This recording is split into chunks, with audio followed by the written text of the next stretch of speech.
the call. They couldn't answer. Detective Matthew Collins glanced at his watch as he drove through the quiet streets of Brookside, a small town nestled along the edges of the forest. It was past 10 p.m., and most of the town's residents were tucked safely inside their homes, unaware of what the night might hold. Matthew had been a police officer in Brookside for nearly 6 years. He knew most of the town's shortcuts and secrets.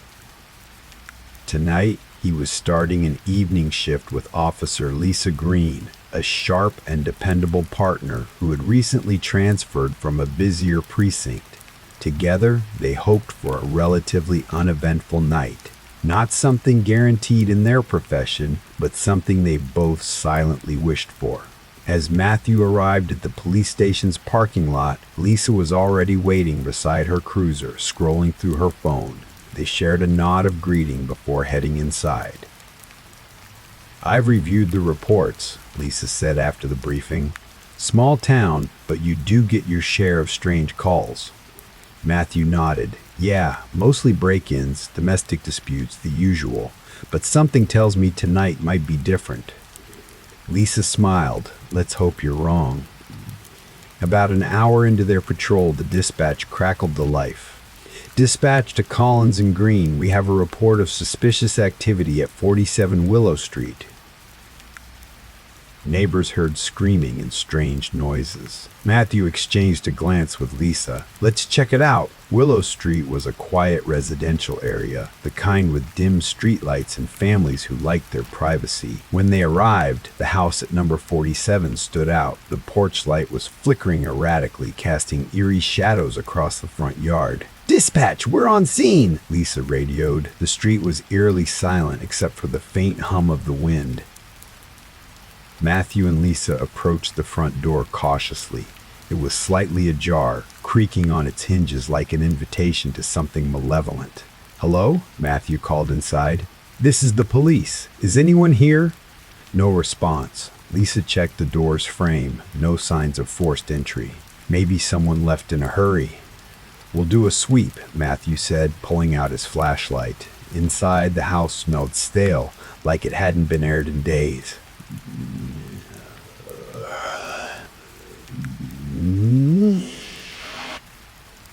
Furniture was covered with white sheets. Thick dust coated the floor. But what caught Matthew's attention was the disarray in the living room cushions tossed, a picture frame shattered on the floor. A sudden chill ran down Lisa's spine. "Something's not right!" They moved carefully through the rooms, intense silence broken only by their cautious footsteps. Upstairs, they found a child's bedroom door locked from the inside, faint crying audible beyond it. "Try the knob," Lisa suggested. Matthew jiggled it. It was stuck but gave way with a soft click. Inside was a small, dimly lit room. On the bed lay a little girl no older than 6, clutching a tattered doll. Her eyes were wide with terror as she stared beyond them into the shadows. "We heard screaming from the neighbors," Matthew said gently. "Are you okay?" The girl whimpered but didn't speak. Her eyes flicked toward the closet door, which stood slightly open. A cold draft seeped from the gap, carrying a faint whisper. Lisa stepped forward, ready to close the door, but then froze. "Did you hear that?" The whispering grew faint but urgent, unintelligible yet unmistakably there. Matthew put an arm around the girl. "You're safe now. We're here to help." Suddenly, the girl pointed to the closet, her small hand trembling. Matthew shone his flashlight inside. The closet was empty except for old clothes and a broken broom. "Probably just the wind or something," Matthew said, though his voice betrayed uncertainty. As they gathered the girl to bring her outside, the atmosphere in the house felt suffocating. The hairs on the back of Matthew's neck stood straight. Lisa felt a prickle of unease crawl across her skin. "Let's get her to the station," Lisa said. Outside, the neighbors had gathered, whispering nervously among themselves. Matthew and Lisa reassured them the girl was safe.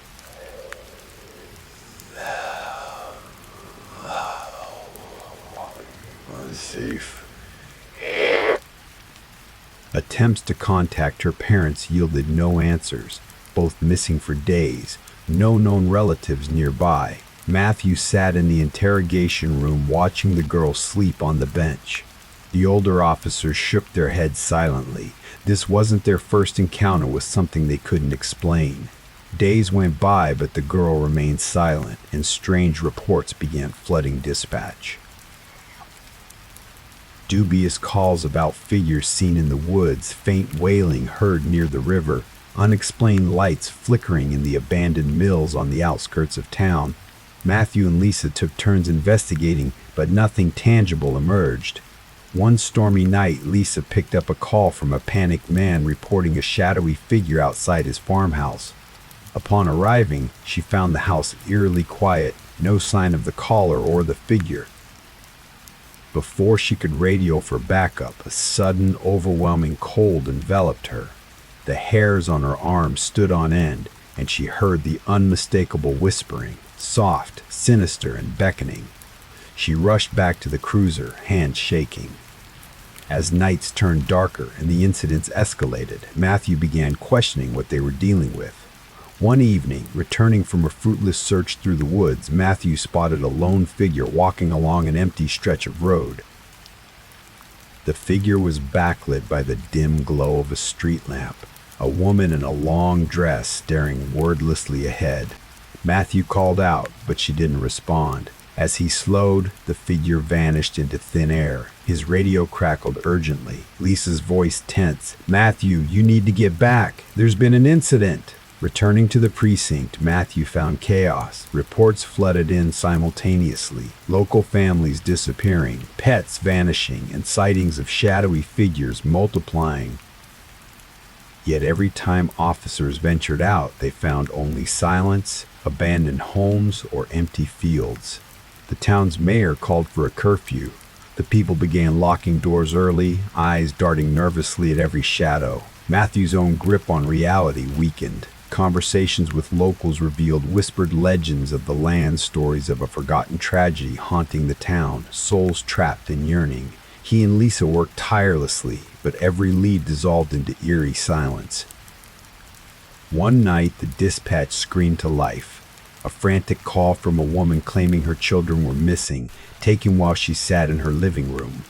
Officers, including Matthew and Lisa, rushed to the house. They arrived to find the house intact but empty. Furniture undisturbed, meals on plates. But on the living room wall, letters smeared in something dark formed the phrase, "We are watching." Minutes later, an officer reported movement in the backyard. They rushed outside to find footprints vanishing into the dense woods. They followed, but the woods swallowed them whole. No trace was ever found. The town teetered on the brink of panic. Officers started taking leaves. Some refused to go on night shifts. Matthew confided in Lisa during a rare, quiet moment.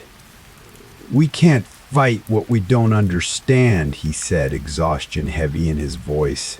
Lisa nodded, staring out the window at the trees swaying under a heavy wind. "We have to keep trying," she whispered. But even they felt the creeping dread, the invisible watcher just beyond sight, forever out of reach. Matthew was alone in the station, the last shift before his scheduled leave. The silence was oppressive.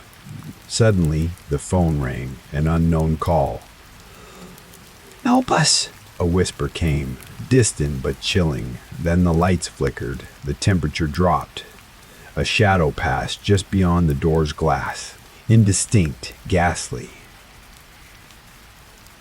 Matthew's hand trembled as he reached for his radio, but it was dead silence. His vision blurred, and then, the next morning, the station was abuzz with activity. Officers were on edge, and the atmosphere was thick with tension. Matthew's absence was noted, but no one dared to speak of it. Lisa felt a knot in her stomach as she entered the station. She had been worried about Matthew, and now, with the strange occurrences escalating, she felt a sense of dread wash over her. "Have you seen Matthew?" she asked one of the officers. "No, he hasn't reported in," the officer replied, glancing nervously at the door. Lisa's heart raced. She decided to check his apartment, hoping to find him safe. Arriving at Matthew's apartment, Lisa knocked on the door, but there was no answer. She tried the handle. It was unlocked. Cautiously, she stepped inside. The apartment was dark, curtains drawn tight. Lisa called out, "Matthew, are you here?" Called out, "Matthew, are you here?" Silence. She moved through the living room, noticing the disarray, papers scattered, furniture pushed aside. It looked as if a struggle had taken place. "Matthew!" she shouted, panic rising in her chest. In the bedroom, she found his phone lying on the bed. The screen cracked. A chill ran down her spine as she picked it up, noticing a series of missed calls from the station. Suddenly, she heard a noise, a faint whispering coming from the closet. Heart pounding, she approached the door, her hand trembling as she reached for the handle. With a deep breath, Lisa opened the closet door. Inside, it was dark and cramped, clothes hanging limply. But there was no sign of Matthew. The whispering grew louder, echoing in her mind. "Help us! Help us!" Lisa stumbled back, her heart racing. She turned to leave, but the door slammed shut behind her.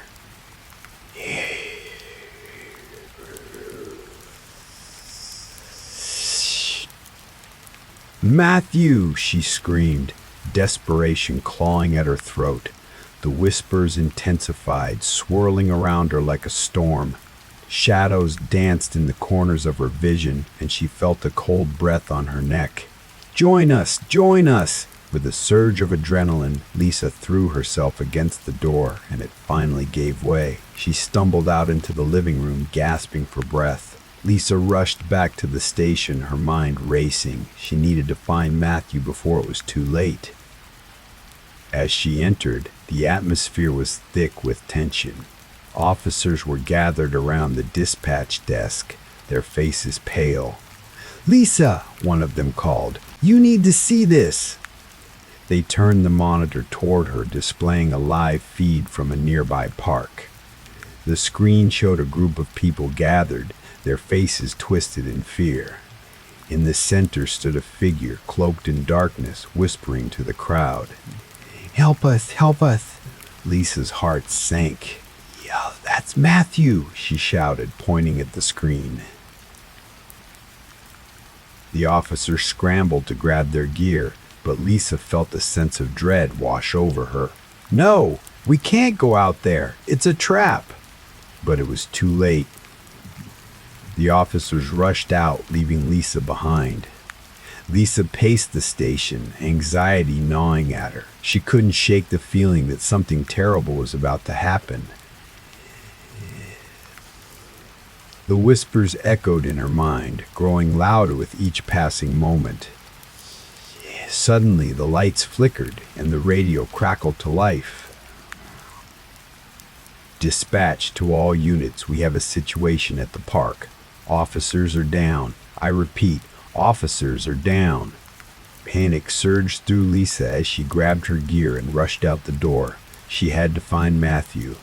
Arriving at the park, Lisa found chaos. Officers were scattered, some on the ground, others trying to help. The figure stood in the center, its voice a haunting melody. "Join us! Join us! Join us! Matthew!" Lisa shouted, pushing through the crowd.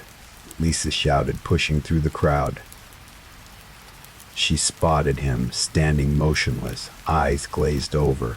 "Matthew, snap out of it!" she cried, rushing to his side. He turned slowly, a vacant expression on his face. "Lisa, help us." "Help who?" she demanded, shaking him. "Matthew, you need to fight it." But the whispers grew louder, drowning out her voice. The figure stepped closer, its presence suffocating. "Join us," it whispered, reaching out a hand. "Join us," it whispered, reaching out a hand. Lisa felt a surge of fear. "No. You're not taking him." With a burst of adrenaline, she pulled Matthew away from the figure, but the shadows closed in around them. The whispers became a cacophony, echoing in her mind. "Run!" Lisa shouted, dragging Matthew with her. They pushed through the crowd, the whispers chasing them, urging them to stop. As they reached the edge of the park, Lisa glanced back. The figure stood still, watching them with hollow eyes.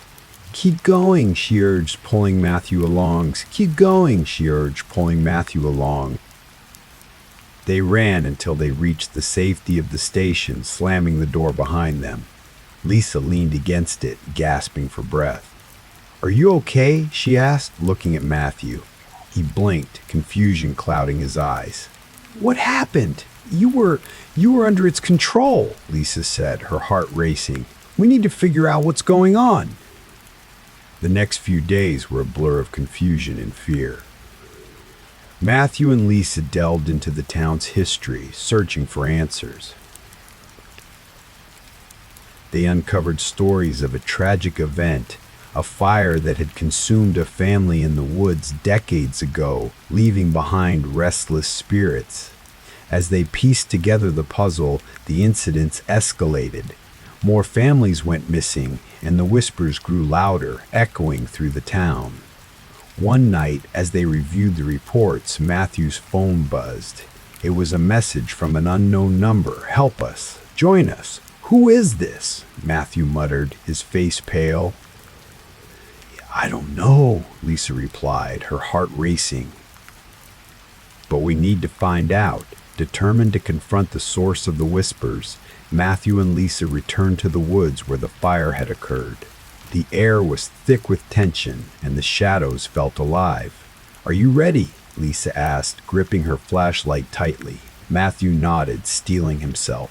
"We have to end this." As they ventured deeper into the woods, the whispers grew louder, swirling around them like a storm. "Join us! Help us! Swirling!" around them like a storm. In the center stood a charred tree, its branches twisted and gnarled. The air felt electric, and the whispers intensified. "Help us!" a voice echoed, chilling them to the bone. "Who are you?" Matthew shouted, his voice trembling. The shadows coalesced, forming the figure of a woman, her face twisted in anguish.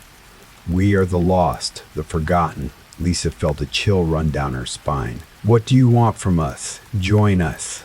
The figure whispered, reaching out. "No!" Matthew shouted, stepping back. "We won't let you take us!" The figure lunged forward, and the shadows enveloped them. Matthew and Lisa fought against the darkness, but it was suffocating, pulling them into its depths.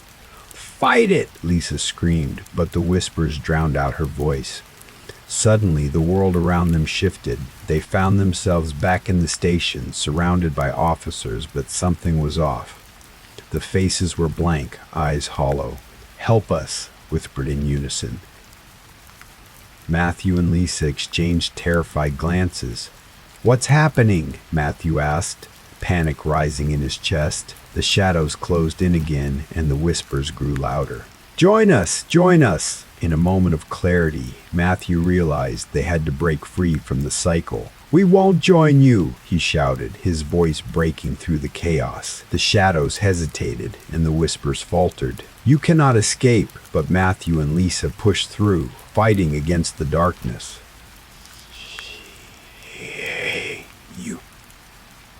They ran toward the door, desperate to escape. As they burst outside, the night air hit them like a wave.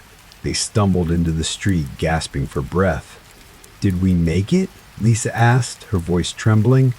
"I don't know," Matthew replied, looking back at the station. The shadows lingered at the edges, watching them. Days turned into weeks, and the town remained on edge. Matthew and Lisa tried to return to normalcy, but the whispers haunted their thoughts. They continued to investigate, but every lead dissolved into silence. The girl from the house remained silent, her eyes haunted. Families continued to disappear, and the town felt like a ghost of its former self. One night, as Matthew sat alone in his apartment, he received a call from an unknown number. The voice on the other end was faint but unmistakable. "Help us!" His heart raced as he hung up, the weight of the past crashing down on him. He He couldn't escape the darkness that lingered, the whispers that echoed in his mind. Months passed, and the town remained shrouded in fear. Matthew and Lisa had left the force, unable to shake the memories of that night. They tried to move on, but the shadows followed them, whispering their secrets. One evening, as Matthew walked through the empty streets, he felt a chill in the air. The whispers returned, echoing in his mind.